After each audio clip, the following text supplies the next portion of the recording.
Kalau tadi kan kita ngomong ada masalah yang lelang 3 bulan ya. Ini 3 tahun orangnya datang. 3 tahun, men.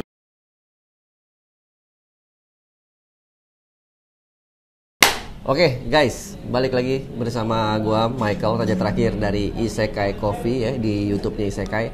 Kali ini gua bakal ngebahas sesuatu yang apa ya nyebutnya, kontroversi ya. Iya. Iya kan ya? Bisa jadi. Ya, kita akan ngebahas sesuatu yang kontroversi dan bersama bintang tamu gua di episode kali ini nggak lain nggak bukan adalah Om Billy ya, sepuh. Sepuh gua ya kan, gua banyak banget dibantuin sama Om Billy dari zaman dulu sampai zaman sekarang, dan memang beliau ini adalah apa ya, living legend ya. Fosil. Anjay, fosil. Gua nggak ngomong ya, ngomong dia sendiri. Sebelum dicela gue. Jadi gua nggak ngomong, dia sendiri yang ngomong. Nanti gua disalahin sama yang nonton kan. Pasti kan pasukan lu kan pasukan haram jada tuh ya kan. Nah, gua agak-agak khawatir tuh kalau udah ke situ tuh gitu. Nah, tapi di episode kali ini di obrolan coffee shop talk yang satu ini, yang sekarang ini, gue mau ngebahas sama Om Billy sesuatu yang lebih spesifik, ya. Yaitu bagian dari coffee. Gue bakalan ngomongin sesuatu ini, bener nggak sih bagian dari coffee, Om Bill? Betul. Betul kan ya? Jadi akan ngebahas sub apa nyebutnya apa, Om Bill? Sub line apa sub judul apa? Itu kan sebetulnya satu grup lagi ya hitungannya yang membahas. Karena benar. Apa yang kita akan bahas, kasih tahu aja langsung biar anak-anak nggak penasaran. Ya. Jadi kita akan ngebahas Coffee Courtroom. Coffee itu apa sih? Coffee itu komunitas action figure Indonesia. Ya. Itu adalah grup komunitasnya yang diprakasai oleh Om Billy ini. Jadi di situ semua komunitas action figure tuh ada, mau mainan apapun ada ya. Ya. Terbuka ya. Jadi nggak kayak grup yang memang spesifik misalkan robot, cogokin, atau misalkan SCM, atau misalkan bahas Gunpla. Enggak, tapi semuanya gabung di situ ya. Iya, all about action figures gitu kan, yang suka action figure ya masuknya ke situ. Masuknya ke situ. Tapi bukan coffee-nya yang kita bahas, tapi Coffee Courtroom. Jadi apa sih Coffee Courtroom? Kasih tau, Om Bill. Jadi kita kan tahu ya, namanya di satu komunitas kan biasanya ada grup jual belinya juga gitu kan, marketplace atau FJB. Nah di situ biasanya banyak masalah-masalah timbul tuh, jual beli, uang prestasi, penipuan, selek antara seller dan buyer. Nah itu yang akhirnya mau di mediasi lah sama Coffee Courtroom ini. Jadi kalau lo ada masalah ngomong di situ gitu kan, dari pihak penjual misalnya sama pembeli, kita temuin lo masalahnya apa, lo ngomong ada saran apa, biar itu bisa terselesaikan lah. Sebetulnya intinya kayak gitu sih. Oke. Jadi gua rekap ya, Coffee Courtroom itu adalah sebuah media fasilitator ya. Fasilitator yang menyediakan tempat untuk menghakimi perilaku yang dinilai salah, ya kan? Iya. Atau bukan menghakimi. Nggak menghakimi sih sebetulnya, tujuannya mau menyelesaikan masalah sih sebetulnya. Klarifikasi. Ya. Jadi misalkan lu dari grup dari komunitas apa nih, gue nggak tahu ya. Misalkan teman-teman yang nonton ada masalah, gue di komunitas apa nih, contoh nih komunitas Funko Pop misalkan, atau komunitas SCM atau komunitas Hot Wheels. Terus lu beli barang dari seseorang terus bermasalah. Nah, lu boleh ceritakan masalah lu di Coffee Courtroom ini. Nanti di sini ada mediatornya ya. Iya. Mediatornya berusaha memecahkan masalahnya seperti apa. Jadi masalahnya bisa diceritakan di sana. Terus habis itu juga bukti-bukti percakapannya ya kan, bukti-bukti transfernya, segala macam. Itu semua bisa diceritakan di sana dengan harapan dan dengan bantuan mediator yang dimediasikan, masalahnya bisa cepat kelar, gitu kan. Jadi segitunya ya sepak terjang Om Billy di dunia pop culture dan toys Indonesia ya. Selain memiliki sebuah komunitas mainan yang paling gede, ini paling gede loh Coffee loh di Indonesia.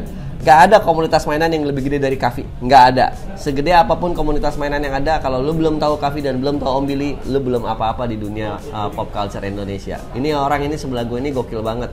Walaupun memang bobo fosil. Jadi minyak loh. Oke, Om Bill, gue mau nanya-nanya lagi nih Om Bill nih. Pasti sering banget ada kasus-kasus yang masuk kan. Nah, gue mau mulai dulu dari kasus paling lazim tuh kayak apa sih? Maksudnya kasus yang paling sering masuk, tapi yang light dulu nih, kita mulai yang mudah-mudah dulu tuh kayak apa? Kasus paling lazim biasanya pasti penipuan ya. Dalam Penipuan. artian dia ini ketemu buyer yang belum kenal, transfer nggak dikirim gitu tuh. Itu paling banyak terjadi tuh. Oh. Walaupun sebetulnya di marketplace yang terutama yang gua adminin ya, itu kan udah dikasih tahu berkali-kali. Lo pakainya marketplace atau pakai Rekber dari admin, kita sediakan jasa ini, tapi tetap aja ada orang yang tergiur dengan harga murah, iya kan? Terus orangnya nggak bisa pakai marketplace. Oh BU ini murah gitu, jual cepet, orangnya transfer hilang. Biasanya alasannya tuh nggak apa? Oh kita nggak bisa melayani marketplace karena kalau lihat marketplace ada potongan, ya kan? Jadi betul. Apalagi ini barang rare dan barang ini lagi murah. Jadi kalau memang mau langsung aja. Biasanya biasanya nih, gue sekalian ngasih kisi-kisi ke teman-teman isekai yang nonton nih. Biasanya kalau misalkan ada penjual yang minta bayaran tidak melalui marketplace, biasanya itu bisa dipastikan 99% penipuan ya. Lain cerita kalau memang lu kenal orangnya, lu tahu rumahnya dan lu pernah main ke tempatnya atau memang anak komunitas, itu lain cerita. Tapi kadang-kadang memang iklan-iklan yang masuk itu too good to be true ya. Barang goib tiba-tiba ada, terus harga murah. Iya betul. Iya kan? Nah itu kadang-kadang di situ kuncinya. Gue juga sering tuh nemuin kayak gitu. Tapi ternyata itu beneran memang orangnya BU. Tapi kan gue lihat dulu tracknya, gue lihat dulu akunnya berapa lama, mutual friend-nya siapa aja, ada testimoni di timeline-nya dia, kayak gitu kan udah ketahuan gitu kan. Itu lo aktifnya aktif apa enggak? Kan kadang-kadang nggak aktif, aktifnya. Akunnya baru dibuat 2022 ya kan. Dari situ sebetulnya kita bisa lihat. Dan lu bisa tanya Amin, gue sebagai admin juga sering tuh dapat pertanyaan dari teman-teman juga, Om yang ini nggak terpercaya nggak, Om yang ini. Oh jadi si Coffee Courtroom itu menyediakan jasa layanan orang bertanya juga? Yes, kita menyediakan. Catat guys, catat. Jadi kalau lu mau beli dan lu ragu, lu masuk dulu ke Coffee Courtroom, join Facebook page-nya atau Facebook account-nya. Nanti di sana lu tanya ke admin yang bertugas atau moderator yang bertugas, gue ditawarin barang sama akun ini backstory-nya gimana? Legit atau enggak? Catat. Itu penting ya guys ya. Maksudnya cuman buang waktu 5 menit tapi bisa nge-save duit kalian ya. Cakep. Jadi di situ kan dan kita kan biasanya ada laporan tuh. Kadang-kadang ada berapa laporan, ini nomor rekeningnya gini. Nah, nomor rekening itu kan bisa di-search di grup itu. Ini nomor rekening ini pernah keluar, nanti dia bisa cek ke apa tuh ada kan untuk ngecek akun yang terdaftar nomor rekening yang terdaftar tuh. Oke. Itu kan kayak gitu kan bisa dicari juga itu, dan teman-teman pasti banyak yang bantuin di grup itu kan, ngasih saran. Cek dulu nomor rekeningnya ini udah pernah terdaftar indikasi penipuan, jangan gitu kan, kayak gitu. Ini biasanya banyak kasih saran kayak gitu. Enaknya jadi sih gitu dari ya. teman-teman semuanya masuk ke sana dan semuanya jadi menumplekkan satu informasi ke tengah ya. Betul. Cakep. Itu the power of komunitas ya. Gue ngerasa banget sih itu the power of komunitas tuh solid banget kalau menurut gue ya.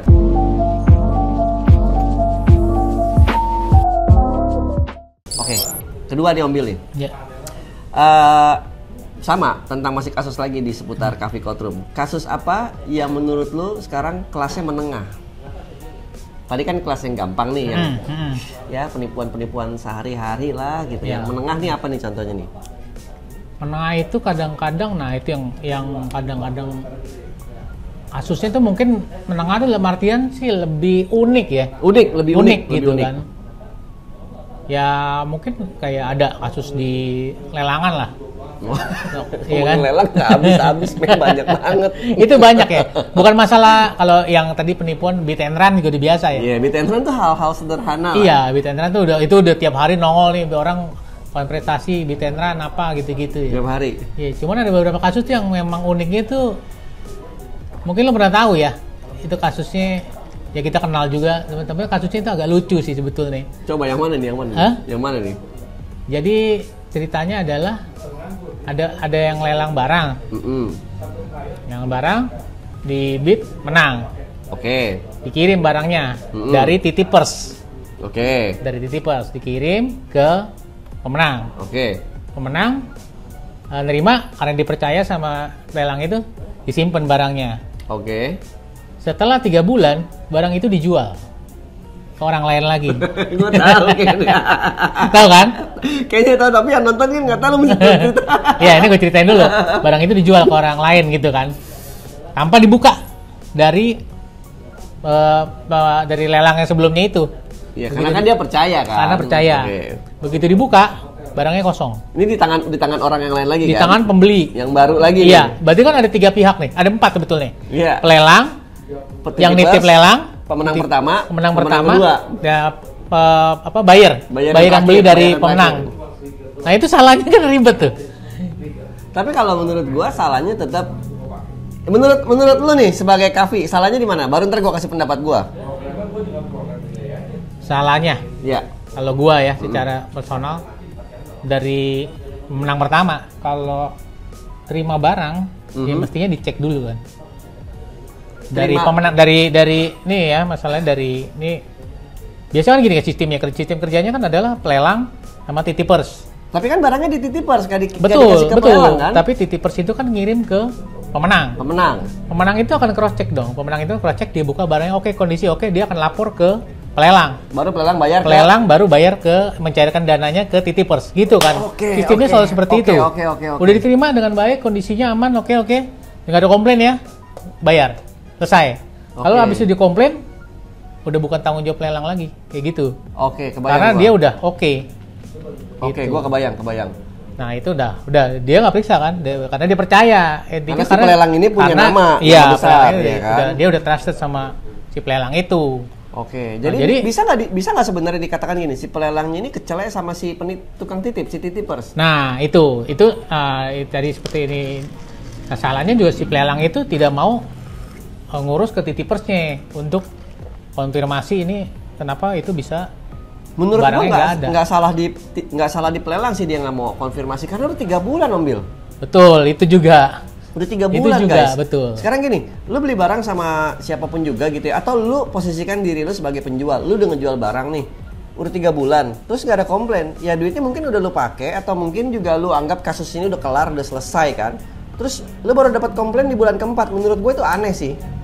Menurut gue ya guys ya, itu rada-rada sedikit aneh gitu. Iya. Tapi kalau memang mau, mestinya aturannya dibuat lebih jelas. Maksudnya gini, misalkan lu terima barang, lu punya waktu 3 kali 24 jam untuk cek. Kalau lu nggak cek, lewat dari 3 kali 24 jam, otomatis udah bukan tanggung jawab, dinyatakan berhasil, dan bukan tanggung jawab, dan dinyatakan pembeli menerima gitu maksudnya. Sama seperti kalau marketplace begitu ya kan, begitu lo udah ini barang udah dicairkan, udah nggak ada komplain. Betul, gitu. Barang udah sampai, lu punya 3 kali 24 jam untuk escalate komplain atau nyatakan komplain atau nyatakan sesuatu. Kalau tidak, barang akan dinyatakan selesai dan transaksi dinyatakan berhasil. Betul. Iya kan? Iya. Oke. Jadi itu gue tahu sih kasus itu sih. Iya, dan itu ya cukup heboh gitu karena kita semuanya kan karena semuanya mencari pembenaran di Facebook. Betul. Pelelang mencari pembenaran di Facebook sendiri ya kan?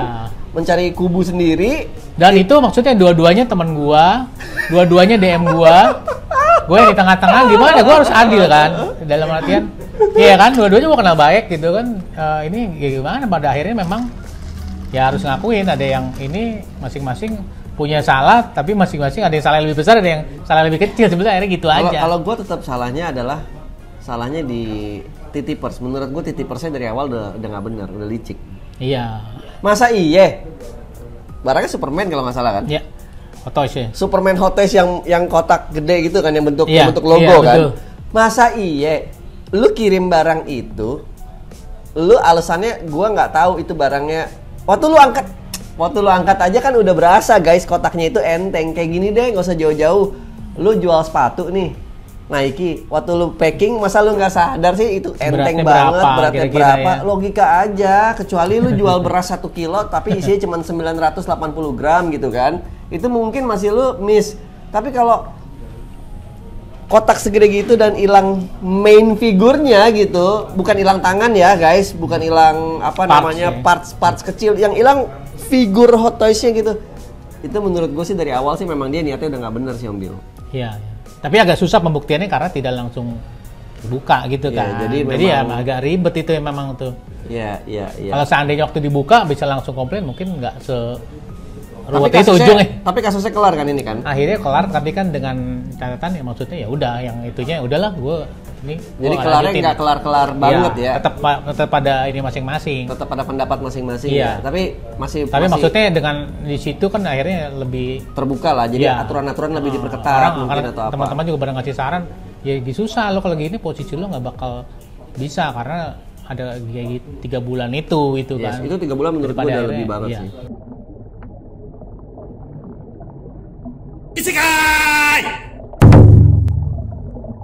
Betul. Oke, kalau gitu kita lanjut ke kasus yang paling ngehe Om Bil. Apa kasus yang masuk ke Coffee Courtroom so far dan paling nyebelin dan paling memang ini orang jahat dan memang ini orang memang niat nipu dan memang ini orang nggak bener memang dan memanfaatkan sistem misalkan dia tahu aturan-aturan Tokopedia apa, nah dia bermain-main di area situ. Apa nih? Maksudnya kasus apa yang lu terima di Coffee Courtroom sejauh ini yang paling ngehe? Kalau yang itu masa penipuan ada ya waktu itu yang rame juga itu masalah toko-toko yang kena tipu, jadi adalah mengenai video unboxing. Oh, gue juga tahu ini. Itu video unboxing. ini emang niat nipu. Itu emang niat nipu. Ini cakep nih. Jadi ini buat ini juga ya, buat awareness buat teman-teman juga ya, hati-hati ya. Iya dong. Gitu ya. Iya dong. Kan kalau kita tahu kalau kayak di marketplace kayak Tokopedia gitu kan, sebaiknya kalau barang datang ada video unboxingnya. Salah satu syarat di Tokopedia untuk komplain ya. Tapi bukan dari Tokopedianya, dari toko yang menjual barang, dari penjual. Salah satu syaratnya itu dilampirkan di deskripsi adalah disertai dengan video unboxing yang dilakukan dari depan tanpa potongan dan tanpa editing. Ya. Itu salah satu syarat Utuh yang ya, jadi sering banget. Video utuh ya. Apalagi beli elektronik. Ya. Karena kemarin gua beli kamera, itu ditempelin pakai stiker. Jadi dia habis mungkin deskripsi kita nggak baca. Ya kan, jadi waktu beli barang mungkin teman-teman nggak baca deskripsi atau teman-teman males, teman-teman cepet-cepet gitu kan. Tapi waktu barangnya nyampe, kalau tokonya serius, kayak toko kamera kemarin, itu di packagingnya, di luar packaging JNE-nya, ditempelin stiker sama dia, tapi bukan dari JNE, dari nama tokonya.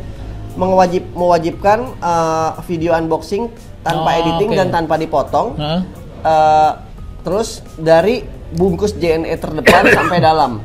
Kalau memang ada komplain, nah akhirnya gue minta sama Mas Dikun untuk bantuin. Ingat gak Kun kemarin Kun gue bilang, tolong dong di videoin yang kemarin itu, yang waktu bongkar barang, ingat kan? Nah jadi itu syarat dari tokonya ya, setiap toko punya aturan yang berbeda-beda tentunya ya. Lanjut Om Bil. Nah itu, jadi kan akhirnya rata-rata dari seller itu kayak punya template ya. Betul. Beberapa item, kado coklat, udah selesai di situ. Dan itu si sindikat inilah, kita ngomongnya sindikat karena nggak cuma satu orang. Serius nggak cuma satu orang? Nggak cuma satu orang gitu. Jadi dia itu ada berapa orang. Nah dia itu udah bikin video unboxing untuk barang yang sama. Jadi dia udah wrap dengan bubble wrap sendiri. Dia udah itu. Nah kalau tokonya kadang-kadang ya cuman hitungannya dia nggak punya standar ya, maksudnya dia standarnya cuman bubble wrap hitam dan itu selesai gitu. Dia akan ikutin itu gitu. Jadi dia buka, kesannya dia buka itu padahal barang lain yang bukan yang dikirim. Jadi dia dia potong dulu labelnya, dia pindahin ke situ. Seakan-akan itu lihat banget. Iya, memang gitu. Dan itu ketahuannya karena yang kena itu ada beberapa teman ya, beberapa seller. Dan barangnya juga nggak jauh beda gitu. Waktu itu yang lagi banyak itu. Oh, jadi dia nipunya juga barang-barang yang sama-sama ya? Iya, waktu itu lagi banyak itu Iron Man itu, GD Toys itu. Jadi ini begitu buka tangannya copot apa gitu, padahal dibalikin. Gue ingat barangnya emang GD Toys. Iya, GD Toys itu. Dan itu yang itu akhirnya mereka ya banyak cerita juga sellernya, dan kok kasusnya sama, pembelinya sama, akhirnya gitu. Jadi hati-hati kalau kita nge-pack barang ke orang, usahakan ada kayak ciri khas ya, signature-nya apa yang stiker lah atau apa atau beda yang dia mungkin nggak punya gitu yang untuk ditiru gitu kan. Emangnya dia kalau misalkan nipu gitu dia dapat apa sih Om Bil? Maksudnya duit balik tapi barang ditahan dia, itu gimana sih? Gue nggak ngerti deh. Maksudnya nah itu yang kalau kemarin kalau gue nih ditipu gitu ya, kalau gue tawarin gue kirim balik barangnya, gue kirim barang baru, toh dia juga nggak dapat apa-apa kan? Nah kemarin barang itu doang. Dia kalau nggak salah dia ngototnya minta refund, tapi dia balikin barang yang rusak. Jadi dia udah tuker barang itu, dia kebayang. Jadi dia beli barang atau dia beli barang terus nggak sengaja dimainin rusak. Dia beli barang lagi baru di toko yang lain, terus waktu di unboxing dia pakai unboxing yang rusak kan? Iya, betul. Oh, jadi dia jahat. Nuker barang. Jadi dia itu rusak, sih. Abis itu dia dapat yang baru. Mungkin selisihnya nggak banyak, tapi dia sehari bisa 2-3 seller, dia punya, berarti kan nggak tahu dia dapat barang rusak itu dari mana. Gue nggak ngerti. Maka gue bisa bilang itu jadi kayak sindikasi gitu loh, karena menurut gue itu bajingan sistemnya sih. Betul ya, memang dia masuk ke sistem gitu kan, dia tahu sistemnya marketplace seperti dia itu. bergerak di bidang abu-abu yang boleh komplain dan ya udah gue do it by the rules gitu kan. Iya, betul. Ya catch me if you can, ibaratnya kan gitu ya guys ya. Itu tetap ya, hati kecil kan tetap bicara ya. Gimana rasanya kalau gitu ambil lu kan brengsek ya. Iya. Tapi banyak di itu juga banyak kan. By the way, kita udah jalan berapa menit di sini? Gue lupa untuk ngingetin temen. Udah 22 menit, gue lupa bilangin ke teman-teman untuk bantuan supportnya buat Isekai Coffee-nya YouTube-nya Isekai Coffee. Terserah mau nyebutnya apa, jangan lupa di komen, like, share, sama subscribe. Terus kalau lu punya cerita menarik seputar dispute atau masalah di jual beli, di lelang, atau di apapun juga, silakan di komen. Nanti gue akan coba konsultasi ke Om Billy di sini.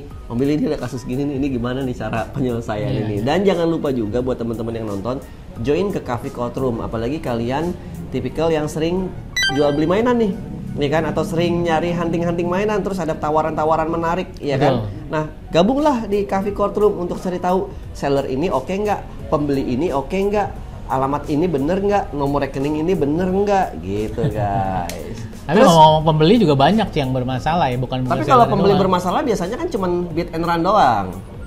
Sejauh ini ya, sejauh ini. Enggak, iya. Beberapa, tapi beberapa ada yang lucu juga. Gue punya pengalaman lucu sih. Coba.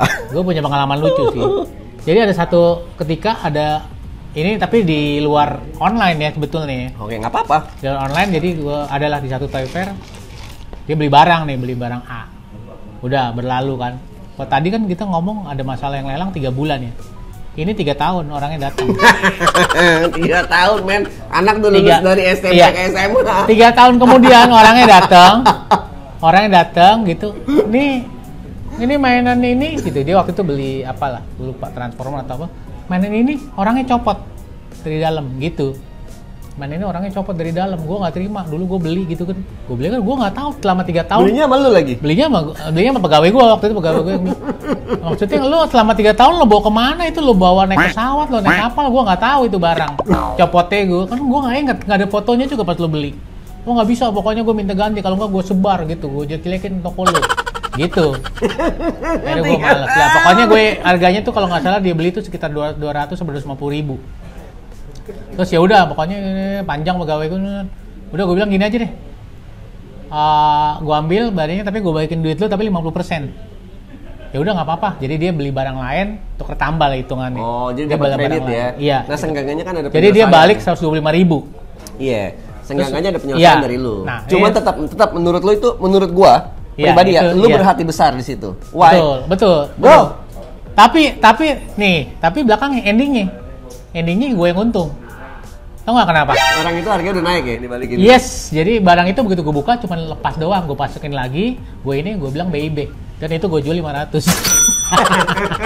Yang rugi siapa? tapi tetap ya, terlepas dari rugi atau untung, itu kan buku berbeda ya? Iya. Bro, barang 3 tahun bro, iya kan? Ya kali lu. Handphone aja garansi cuma setahun yang elektronik ya kan.